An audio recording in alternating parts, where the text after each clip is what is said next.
Welcome to This Explainer. Today, we're going to unpack one of the most fascinating, honestly, mind-bending mysteries of the human experience. Right off the bat, I want you to take a second and think back to your very first memory. Seriously, dig deep into your mind. What is it? Is it a birthday party? A specific toy you loved? Maybe just a fuzzy flash of your childhood living room? Chances are that earliest image playing in your head starts right around age 3 or 4. And hey, that is perfectly normal. But the deeper question we're investigating today is why? So you've got that specific image of your earliest memory in your head, right? Picture it really clearly. Now I want you to take a mental step backward from that moment and realize something that's honestly a little unsettling. Everything before that specific moment, I mean an entire era where you learned how to walk, where you said your very first words, where you discovered the taste of food, the feeling of gravity in the faces of your own family, it's a complete and total blank. It is entirely missing from your conscious mind. Scientists actually have a specific term for this missing chapter of your life. It's called infantile amnesia. This is the phenomenon where individuals absolutely cannot remember events from their earliest years. It's essentially a massive black hole right at the dawn of your existence. For a really long time, scientists and parents alike just assumed there was a simple explanation for this missing time. But as modern neuroscience and psychology have revealed, the actual reason for this amnesia is so much more complex and, quite frankly, way weirder than we ever thought. Okay, let's dive into this. Because for decades, the absolute prevailing myth was that baby brains were just too underdeveloped. People thought babies simply couldn't form memories, almost like having a camera with no memory card inside. But the truth? The truth is your baby brain was in fact recording absolutely everything. It was capturing data nonstop. The crazy twist here is that your brain then actively chose to destroy the evidence. It's not a failure to hit record. It is literally a massive biological cover-up orchestrated by your own mind. Section 1. The evidence. The ribbon experiments. Naturally, if we're going to make a bold claim like a biological cover-up, we need hard evidence that infants actually do form memories in the first place. Enter the ribbon experiment. Here's how it works. Researchers take a baby and gently tie a soft ribbon from their foot to a colorful mobile hanging over their crib. In step 2, the baby kicks and very quickly learns the connection. Hey, when I kick my foot, the mobile dances. It's basic cause and effect. But the real magic happens in step 3. Days later, they put the baby back in the crib with the mobile, but this time without the ribbon attached. And what happens? The baby instantly starts kicking that foot again, trying to make the mobile move. This is undeniable, observable proof that the infant brain successfully recorded a memory, held on to it over time, and recalled it. They have great memories. So, if they can remember, where exactly do those memories go later on? That brings us to suspect number 1, the neurogenesis paradox. To figure out where the memories went, we really have to look deep into the incredible biological process of how a human brain physically constructs itself.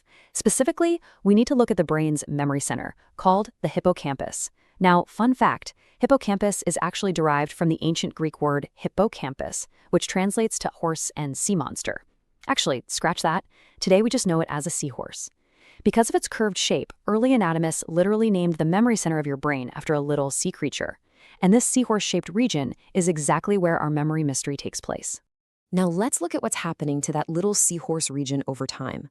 A massive 2014 discovery regarding neurogenesis, which is just the fancy scientific term for growing new brain cells, revealed this incredible timeline. At just 1 month old, your brain is in absolute overdrive, rapidly creating brand new cells. By 1 year, massive, complex neural pathways are being laid down. But here is the catch. By age 3, the sheer volume and speed of this new cell creation is so intense that it physically disrupts and overwrites the older memory circuits. The rapid growth of your brain is literally paving over the old dirt roads to build brand new superhighways. So we run into this absolutely crucial paradox. The exact same process that builds your brain also acts as a delete button for your past. You absolutely need massive brain growth to become a functioning human being, but the physical act of building that highly capable brain is exactly what destroys the evidence of its own construction. The memories weren't just lost, they were actively overwritten by your own biological development. Moving on to suspect number 2, the mirror test and the concept of self. You see, biology is really only one piece of the puzzle here. We also have to investigate human consciousness itself. Because simply put, you can't write a permanent diary in your head if you don't know who I am. Think about it. When you're a newborn, your world is just this chaotic stream of sensations: hunger, warmth, loud noises, soft blankets. There's no central main character yet. Psychologists use the mirror test to check for this. Until a baby can look into a mirror, recognize their own reflection, and realize, hey, that's me, they lack an anchored sense of self. And without an I to attach experiences to, your brain just cannot organize memories into a permanent, lifelong autobiography.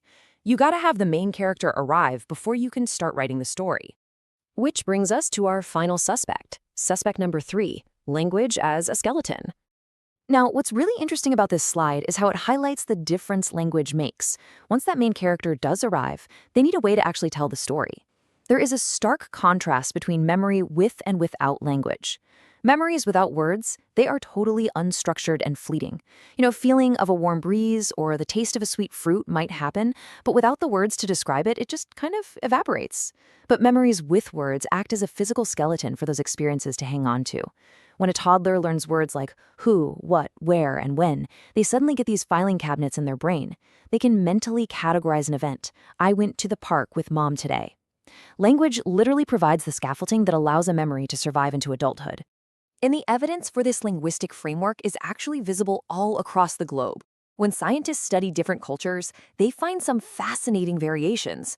Cultures with language structures and deep traditions of early, detailed storytelling actually tend to have earlier first memories as adults. When parents heavily engage their toddlers in narrating their days, asking things like, "What did we do next?" or "How did that make you feel?" they are actively reinforcing that memory skeleton. In stark contrast, cultures with different linguistic frameworks, where past narrative storytelling just isn't as central in early childhood, often see the veil of infantile amnesia extending slightly later into life. Your language quite literally shapes how far back in time your mind can travel. So, when we put all of these pieces together, it completely shifts how we should view those missing years. That black hole at the start of your life, it isn't a failure at all. It is incredible proof of work. Just look at what your brain accomplished while you forgot. First, it engaged in massive neurogenesis to build a highly complex physical structure. Second, it forged a distinct concept of self practically out of thin air. Third, it mastered the immensely complicated structure of human language. And fourth, it used all of those tools to turn you into the fully functioning person you are today.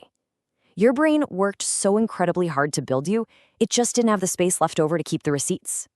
Which brings us to one final, deeply profound thought to wrap up our explainer today. Think about this. If your brain completely rewired its physical pathways, overwrote its earliest circuits, and deleted all of your initial experiences just to build the mind you have right now, is the baby in your old family photos actually you? Or are they just the blueprint that was consumed to build you? It's an absolutely amazing philosophical puzzle to ponder.